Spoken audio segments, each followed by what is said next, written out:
네, 안녕하세요. 드라이트입니다. 오늘은 스페이스X 관련해서 상장한 지가 한 달 정도 됐죠. 그래서 지금 한 달 동안 어떤 일이 있었는지, 그리고 스페이스X의 계획에 어떤 진행 사항들이 있는지, 그리고 중국 이야기 잠깐 하는 시간을 갖도록 하겠습니다. 먼저 스페이스X를 투자할 때 단기적으로 접근하는 것은 사실 좋은 방법은 아닙니다. 그래서 기술주의 주가 사이클과 기술 트렌드의 변화는 서로 다른 것이고요. 기술주는 보통 이제 상장 이후에 올랐다가 3분의 1에서 5분의 1 수준까지 떨어지는 게 보통입니다. 그리고 스페이스X는 단기적으로 올해 말을 보고 투자하는 그런 주식이 아니라 2030년과 2035년, 5년과 10년 뒤를 생각하고 투자하는 그런 주식입니다. 그래서 일론의 비전은 우주라는 공간을 인간의 인류 문명이 활용하지 않는 것은 상당한 낭비다. 그리고 우리의 지적 호기심, 우주에 대한 탐구를 위해서는 우주 탐사가 필요하다라는 입장입니다. 그래서 AI-1 샌텔라이트이 스타링크 V3보다 좀 더 큰 크기의 GB300 같은 칩들을 70여 장 실을 수 있다면, 그리고 스타링크 솔라 패널에 들어가는 기술을 그대로 쓰되 크기만 조금 더 커진다면, 일론의 이런 6월 8일에 설명들을 들으면서 생각보다 해볼 만하다는 생각이 좀 들었고요. 그리고 AI-1 샌텔라이트를 8,000개를 이제 쏘아 올리면 1기가와트, 그러니까 완전 한기 수준의 AIDC를 오비탈 레벨에서 소화를 할 수가 있습니다. 43년 내로 팔콘 9처럼 상업 레벨에서 반복 재사용이 가능해지는 수준이 된다면, 그리고 칩과 AI 셋에 대한 매니팩처링이 가능해진다면 5년 내로 오비탈 AIDC를 위한 본격적인 발사가 시작될 수 있다고 생각이 들고요. 7에서 9년 내로 하이퍼스케일러들을 위한 AIDC 렌트 비즈니스로 BM을 자리 잡을 수 있겠다라는 생각이 들었습니다. 일론 역시도 2035년 이후로 보고 있고요.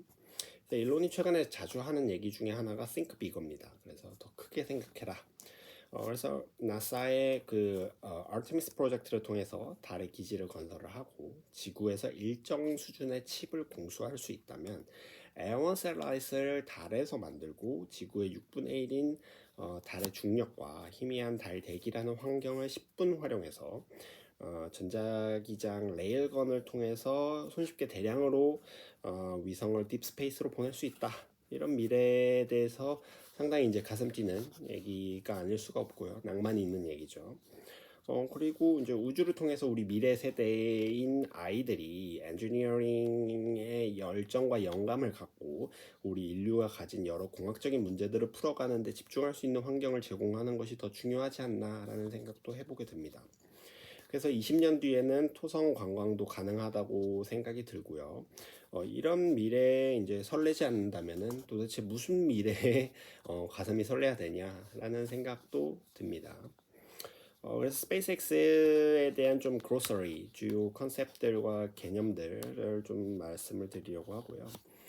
최근에 젠슨 왕이 5-layered cake을 이제 비유를 들면서 이제 AI라는 게 단순히 모델과 칩에만 국한되는 게 아니라 인프라스트럭처나 전력에 대한 그런 기반이 있어야 그 위에서 어플리케이션을 꽃피울 수 있다라는 얘기를 최근에 많이 하고 있거든요. 스페이스X 같은 경우에도 정리를 해보면은 4-layered infrastructure for AI가 있습니다. 그래서 4가지 방점이 있고요. 첫 번째는 AI 셋입니다. 기본적으로 지구 저궤도인 500km 지상 상공에 올릴 AIDC용 위성입니다. 그래서 GB300을 이제 70여 개 정도 수용 가능하고, 이후에는 블랙열 외에도 베라루빈 혹은 구글의 TPU를 활용을 하되, 향후에는 전용 테슬라의 도조 컴퓨팅 칩인 D3를 활용을 하려고 하고요. 8,000기 정도로 올리면 1기가와트의 규모입니다. 그리고 AI 칩이 이제 메인 바디에 있고요. 양쪽에 이제 솔라 패널이 붙습니다. 그리고 이제 레디에이터, 방열판이 이제 수직으로 붙게 됩니다. 그리고 위성 간 통신을 위한 레이저 통신 장치 정도로 이제 구성이 되게 됩니다. 그리고 두 번째가 이제 기가베이입니다. 기가베이는 텍사스의 스타베이스에 건설 중인 스타쉽 제조 시설로 연 1000대 정도의 스타쉽 생산을 목표로 하고 있고 플로리다에도 똑같이 짓고 있습니다. 내년 정도의 완공을 목표로 하고 있고요. 세 번째가 기가셋입니다. AM1셋에 필요한 반도체와 위성 생산 시설이 되겠습니다. 그래서 여기도 연 1000대 정도의 매뉴팩처링을 목표로 하고 있고 텍사스 베스트롭에 지금 스타링크에 필요한 위성 접시나 안테나 통신 장치들을 만드는 공장이 있는데 거기 옆에 텍사스 기가팩토리에 그러니까 테슬라의 기가팩토리의 10개 정도 수준에 해당하는 규모로 시설을 확장하겠다라는 계획을 가지고 있습니다. 어마어마한 규모고요. 그래서 여기서 에어원셋을 만들겠다라는 컨셉이 있습니다. 네 번째 마지막이 제일 중요한데 제일 베이스가 되는 건 칩입니다. 그래서 테라팹 계획을 4월에 발표를 했고요. 테슬라에 들어가는 FSD와 옵티머스에 필요한 칩들 그리고 스페이스X의 에어원셋에 필요한 칩들 이런 거를 뭐 기존에는 이제 파운드리 통해서 TSMC랑 삼성전자를 통해서 공급을 받고 있었는데 이것만으로도 턱없이 부족하다. 그러니까 일론이 생각하는 목표치는 우리가 컴퓨테이션을 제대로 하고 우주 개발을 하려면은 지금 전 세계에서 사용하고 있는 그러니까 생산하고 있는 반도체 양의 50배 정도가 필요하다. 근데 거기에는 파운드리만으로는 턱없이 부족해서 우리가 직접 만들겠다라는 계획을 발표를 한 겁니다. 그래서 테슬라 기가팩토리 10배 정도 규모로 이제 연 1테라와트 규모의 컴퓨팅을 지원할 AI 반도체 생산이 목적이다. 그래서 1테라와트라는 게 1년에 전 세계에서 지금 쓰고 있는 생산하고 있는 반도체 양의 50배가 됩니다. 그래서 29년도 양산 시작을 이제 목표로 하고 있고요. 테라팹 같은 경우에도 텍사스 오스틴, A&M 대학 등 주요 인프라가 있고 텍사스의 어떤 생태계가 상당히 좋습니다. 비즈니스 프렌드리하기 때문에 그렇게 위치할 예정입니다. 그리고 이제 테슬라와 스페이스X 합병에 대해서도 좀 말씀드리면은 현재 시점의 상황에서 볼 때 개인적으로는 테슬라와 스페이스X의 합병은 시간 문제라고 보고 있습니다. 그래서 일론 입장에서는 두 회사에 대해서 이제 보다 안정적인 의결권 확보가 가능합니다. 그래서 테슬라는 그걸 못했거든요. 14년도에 상장할 때. 그래서 주주들의 훈수질로 인해서 상당히 곤욕을 겪었었고 스페이스X는 주식의 40%를 일론이 가지면서 의결권은 85%를 가지고 있습니다. 그래서 상당히 공고하고 두 회사를 합치면은 좀 더 의결권 방어와 경영권 방어에 상당히 유리한 측면이 있습니다. 그래서 안정적으로 본인이 원하는 중장기 개발이나 기술 혁신이 가능하다는 장점을 갖고요. 일론이 분산된 두 기업을 경영하느라 왔다 갔다 하는 시간 낭비도 줄게 됩니다. 그래서 일주일에 지금 뭐 3일은 테슬라 그리고 뭐 한 3일은 나머지 3일은 이제 스타베이스의 스페이스X 그리고 하루 정도는 이제 뉴럴링크 이렇게 왔다 갔다 지금 전용기로 하고 있는데 이런 낭비도 줄어들 거고요. 그래서 와이낫입니다. 와이낫. 안 할 이유가 없다. 물론 뭐 현실적인 법제도의 허들도 있고 뭐 하지만 아예 뭐 이거를 손도 못 댈 정도는 아닙니다. 그리고 다만 이제 스페이스X 주주들은 이걸 싫어하고요. 테슬라 주주들은 반길 것입니다. 테슬라의 EV라는 어떤 운영비를 떠안아야 되기 때문입니다. 물론 테슬라의 옵티머스와 테라팹 그리고 도조 컴퓨팅 부문에서는 상호 시너지가 상당히 크고요. ESS도 좋습니다. 그래서 서로 도움이 될 만한 인프라들이 많다고 보고 있습니다. 인프라 얘기가 나서 말인데 그 스페이스X의 이제 기가베이 프로젝트에 대해서 좀 더 자세히 말씀을 드리겠습니다. 그래서 스페이스X는 텍사스의 스타베이스와 플로리다의 로버트 로드 두 곳에 이제 기가베이를 짓고 있고요. 목적은 스타쉽과 슈퍼헤비를 대량 생산을 하고 수집적인 계열화를 통합을 하고 정비랑 재사용하는 산업 인프라를 구축하는 데 목적이 있습니다. 그래서 스페이스X의 공식 업데이트에 따르면은 플로리다 기가베이는 380피트 높이의 약 4,650만 입방피트의 어떤 내부 처리 공간 그리고 81만 5천 제곱피트의 작업 공간 그리고 24개의 작업셀 400톤급 크레인을 갖춘 시설로 계획을 하고 있습니다. 그래서 기가베이라는 거는 뭐 24년도 말부터 본격적으로 쓰이기 시작한 단어고요. 당시에 이제 스페이스X의 채용 공고 페이지에 기가베이라는 표현이 포착되기도 했습니다. 그래서 기계와 전기, 배관과 어떤 건설 엔지니어를 뽑는 공고가 있었고요. 그래서 이제 뭐 인터넷 커뮤니티에서는 이 단어에 이제 주목을 했었고 기존에 이제 메가베이라는 게 있는데 그거보다 더 큰 시설이 이제 스타베이스에 들어서는 게 아니냐라는 얘기가 당시에 나오기도 했습니다. 이후에 25년 1월에는 이제 플로리다 로버츠 로드 관련한 그 FAA의 승인 문서에서 380피트 즉 한 116m 정도 높이의 기가베이 계획이 드러났고요. 플로리다에서도 이제 스타쉽을 위한 초대형 수직 통합 시설이 들어선다는 뜻이었습니다. 로버츠 로드는 이제 케네디 우주센터 인근에 있는 스페이스X의 대규모 시설 부지고요. 이곳에 기가베이가 들어선다는 것은 스타쉽 발사를 플로리다에서도 하겠다라는 뜻입니다. 그리고 실제로도 아폴로 11호를 발사했던 그 발사장을 지금 스타쉽 용도로 개조를 해서 임대를 지금 하고 있고요. 25년도 3월 3일에 이런 이제 계획들을 이제 공식적으로 스페이스가 이제 업데이트를 해줍니다. 그래서 뭐 기존 메가베이보다 이제 훨씬 큰 작업 공간을 갖는 것과 이런 이제 규모가 커진 생산 시설, 매니팩처링을 한다는 게 이제 의미가 있고요. 그래서 이제 스타쉽의 대량 운용을 전제로 연간 1000대를 생산하겠다라는 목표를 가지고 있는 것입니다. 그래서 이제 생산에 집중을 하겠다. 그런 이제 대량 발사를 하겠다. 그리고 반복 재사용을 하겠다. 빈번한 고빈도 발사를 하겠다. 라는 계획을 가지고 있는 겁니다. 그래서 25년도 3월 이후에 스타베이스에서는 기존 시설 일부가 정리가 되고 부지 재편을 했고요. 그래서 스타 팩토리 일부 구역이 폐쇄가 되고 내부 콘크리트와 설비가 철거되는 장면이 나오기도 했습니다. 그래서 기가베이를 위한 새로운 공간을 확보를 했고요. 이후에 25년도 7월에 스타베이스 기가베이 프로젝트는 본격적인 건설 단계에 착수를 해서 텍사스주의 인허가 자료에 따르면 스타베이스 기가베이는 약 70만 제곱피트 규모의 대형 산업시설로 등록이 됐고 완공 목표는 26년도 말입니다. 그리고 플로리다 로버츠 로드의 기가베이도 비슷한 시기에 속도를 내기 시작했고요. 25년도 봄에 부지 준비와 기초 공사를 진행을 했고 25년도 9월에는 처음으로 이제 수직 철골 기둥이 세워졌습니다. 이후에 25년도 말에는 항공 촬영과 현장 관측 자료에서 거대한 구조물이 관측이 되고 있습니다. 그래서 26년 현재에도 사진들이 나오고 있는데 메인 구조물 공사와 외장 작업을 계속하고 있습니다. 그래서 27년도까지 지금 만들려고 목표를 하고 있습니다. 다음에 이제 심플 캘큘레이션을 좀 한번 해보려고 합니다. 스타쉽이 현재 12회 발사를 했습니다. 시험 발사를 완료를 했고 13차 발사는 이제 다음 주쯤에 이루어질 예정입니다. 그래서 26년 7월 말에 지금 발사를 준비를 하고 있고 스타쉽의 뭐 1차적인 목표 발사 횟수는 일주일에 한 번입니다. 그럼 연에 50회 정도 발사를 하는 거고요. 스타쉽은 현재 추가 발사장 확보를 위해 노력 중인데 스타베이스의 패드 1, 2를 완성을 했죠. 그리고 플로리다 케네디 우주센터에 아폴로 11호 발사를 했던 C-39A 발사장을 임대를 해서 스타쉽용으로 개조를 하고 있습니다. 그래서 연 50회 발사를 4개의 발사장에서 하면은 한 달에 한 번꼴로 4개 발사장에서 스타쉽 발사를 할 수 있습니다. 그렇게 되면은 연 5,000톤의 딜버리가 가능합니다. LEO까지요. 2차 목표는 스타쉽을 1시간에 한 대씩 발사를 하겠다는 겁니다. 그래서 연에 1248회의 발사가 필요하고요. 옐로는 연 100만 톤의 누적 운송을 목표로 하고 있습니다.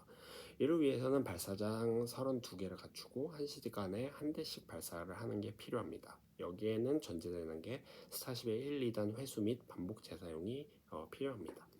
그러면은 왜 옐로는 32개의 발사장이 필요할까라고 했을 때 현재 계산으로 봤을 때 이제 스페이스X가 스타베이스에 가지고 있는 2개의 발사대만으로는 부족한 부분이 있습니다. 플로리다까지 해도 3개밖에 안 되고요. 그래서 미국 내에서만 하기에는 좀 무리가 있고요. 여기서 뭐 한 4-5개 늘린다 하고 그리고 해상에도 플랫폼 발사를 할 수 있습니다. 그런 걸 5개 한다 그래도 10개밖에 안 되거든요. 그래서 향후에 생각해 볼 수 있는 후보지는 여러 곳이 있는데 유럽과 오세아니아가 대표적입니다. 그래서 안보적으로나 여러 가지 조건들을 따져봤을 때 유리한 곳들입니다. 그리고 이제 중동도 고려할 수 있는데 이거는 이제 우주 관광이나 어떤 화물의 운송을 이제 목표로 했을 때 고려해 볼 수 있습니다. 그래서 첫 번째 후보지는 이제 호주의 북부나 뉴질랜드 또는 이제 브라질 알칸타라라는 이제 지역이 되겠습니다. 그래서 적도 근처에 위치했기 때문에 지구 자전 속도를 원심력을 최대한 이용해서 로켓 발사에 효율적인 공간이고요. 그리고 이제 중동 UAE 같은 곳은 이제 화성 프로젝트도 하고 있기 때문에 그리고 이제 중동의 오일머니를 활용한 우주 관광도 가능합니다. 세 번째는 이제 해상 발사 플랫폼인데요. 과거에 스페이스X는 퍼보스와 데미모스라는 이제 해상 플랫폼 프로젝트를 준비를 했었고요. 지금 보카치카의 스타베이스에서도 발사를 하게 되면은 이제 민원이 많이 들어옵니다. 시끄럽고요. 그리고 소음이나 혹은 이제 매연 문제, 그리고 환경 오염 뭐 이런 우려들이 이제 많습니다. 그래서 바다 위에서 쏘게 되면 이런 우려들이 부식될 수 있고요. 그리고 바다에서 쏘면은 또 적도 가까이로 이동 배치도 가능하고 회수에도 상당히 유리합니다. 그래서 일종의 이제 우주 물류 프로그램을 이제 만들겠다. 그러니까 스페이스X가 원하는 거는 우주에 쿠팡 배송을 해보겠다라는 이제 그런 목표가 있고요. 최근에는 이제 스타4이라고 해서 긴급 재난 물품이나 전쟁터와 같은 이제 분쟁 지역에 물건을 이제 보낼 수 있는 어떤 캡슐을 만들어서 지구 저궤도에서 지상으로 쏴주는 그런 실험들도 하고 있거든요. 이거는 향후에 우주에서 어떤 저중력을, 그러니까 미세중력을 활용해서 반도체 칩이나 아니면 이제 고부가 어떤 신약, 어떤 셀에 대한 어떤 개발들을 할 때 그런 결과물들을 지상으로 빠르게 보낼 수 있는 장점이 있고요. 특히 이제 뉴질랜드는 파이브 아이즈에 속한 국가이기 때문에 안보지행 로켓을 해외에 설치하는 데 고려하기 좋고요. 로켓랩 같은 경우에도 뉴질랜드에도 발사장을 가지고 있습니다. 그리고 남태평양 바다라 상대적으로 뭐 안전한 부분도 있고요. 그리고 이제 노르웨이 같은 경우에는 이제 북극권으로서 이제 스발바르 제도가 있어서 우주 발사나 위성 운영에 있어서 극 궤도를 진입하기에 좋고, 그리고 이제 극 궤도는 이제 위성이 지구의 남북을 지나면서 지구 전체를 스캔하기에 상당히 좋습니다. 그래서 안보용으로 많이 쓰고 있고요. 그리고 스발바르 제도에는 중요한 지구의 어떤 연락 사무소인 이제 그 컴셋 센터가 있습니다. 그래서 상당히 중요하고요. 그리고 참고로 이제 미국과 로켓 관련한 기술 보호 협정인 TSA, Technology Safeguards Agreement를 체결한 국가들이 우선적인 협력 대상이 될 수 있고요. 여기에 이제 해당하는 거는 뭐 이제 노르웨이나 뉴질랜드, 호주, 영국, 브라질 등과 같은 국가를 생각해 볼 수가 있겠습니다. 그래서 일론이 이제 이런 발사대를 추가로 확보하는 데 있어서 대륙간 이동 및 달 여행을 위해서는 아시아, 중동, 뭐 유럽, 오세아니아 등의 이제 발사 기지를 확보를 해야 되는데, 한국이 만약에 우주 공항인 이 런치 패드를 아시아에서 확보를 한다면, 그리고 그러기 위해서는 어떠한 매력으로 스페이스X를 설득할지도 한번 생각해 보면 좋을 것 같고요. 아울러서 이제 Rapid Reusability가 이제 스타쉽 발사 비용 절감과 현재 스페이스X의 밸류에이션 정당화, 그리고 미래의 목표 시장인 템의 확보에도 절대적으로 중요합니다. 그 다음은 이제 히토류에 대해서 좀 얘기를 해보려고 하는데요. 흔히 우주의 경제성을 논할 때 막연하게 이제 달과 소행성에서 뭐 히토류를 지구로 가져오면 된다고 하는데, 과연 그런지 한번 계산을 해봤습니다. 그래서 많은 국가들이 이제 중국의 히토류에 의존을 하고 있고요. 트럼프 2기 들어서 전략자원 생태계에 대한 안보 관점의 분석도 내부적으로 진행한 바가 있습니다. 그러면 달에 있는 히토류가 중국 의존도를 끌어내릴 수 있냐? 그거는 간단하진 않습니다. 왜냐면 히토류는 금처럼 비싼 건 아니고 우주 물류비를 줄여야 되는 과제도 있고요. 그리고 히토류 채굴보다는 정제시설이 더 중요하기 때문에 달에 정제시설도 만들어야 됩니다. 그래서 핵심은 이제 아이디어 차원에서 정제시설과 물류 비용인데, 뭐 달에서 캐도 운송비가 킬로그램당 수백 수천 달러면은 타당성이 안 맞고요. 스페이스X의 이제 스타쉽 V3가 100톤 정도 페이로드고요. 그래서 팔콘 9 대비 이제 4-5배의 질량 혁신은 이렇지만, 만약에 현재 400억 원 정도의 발사비라면은 에리오 단가는 이제 10분의 1로 낮아집니다.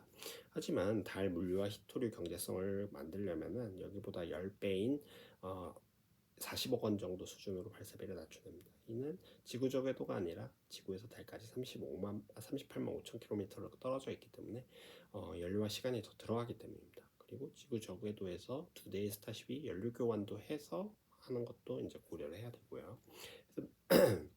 그래서 미국의 안보 전략이라는 이 체스판에서는, 거대한 체스판에서는 탈중국화된 자원 확보와 정제 인프라 생태계만 확보해도 충분할 것입니다. 그렇지만 굳이 이제 물류 비용을 우주 단위에서 계산을 한 것은 이제 간단한 계산으로 이게 이제 make sense한 아이디어냐를 따져보려고 했던 거였고요. 그래서 이제 그게 아니라면은 현재는 어느 정도 수준인지, 경제적인 threat threshold는 어느 정도인지를 이제 한번 가늠해 보는 것도 필요하다고 판단이 됐습니다.